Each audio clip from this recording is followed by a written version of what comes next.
cantar para minha filhinha.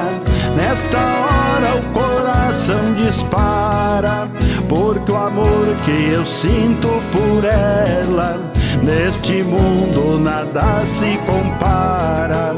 E o nome que ela carrega simboliza uma importância rara. Nestes versos do Pai que te ama, vou contar o porquê que se chama pelo nome de Maria Clara.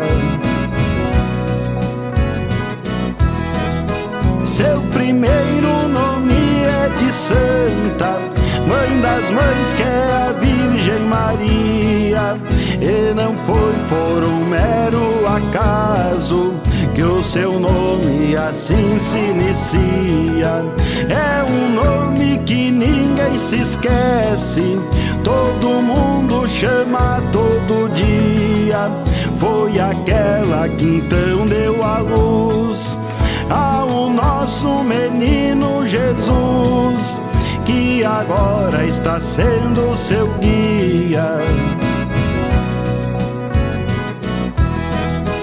E o seu segundo nome é Clara, eu cantando lhes conto a verdade, porque Deus colocou em seus olhos a clareza da sinceridade. E os astros que estão lá no céu, clareando nossa humanidade, até mesmo o sol e a lua, quando enxergam a clareza sua, sente inveja da sua claridade.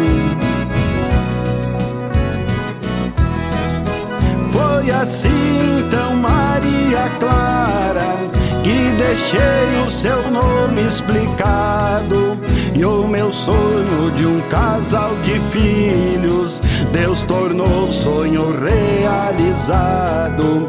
E o Pedro, seu irmão mais velho, em outros versos foi homenageado. Sinto orgulho dos dois filhos meus, agradeço a bondade de Deus, meu Senhor, o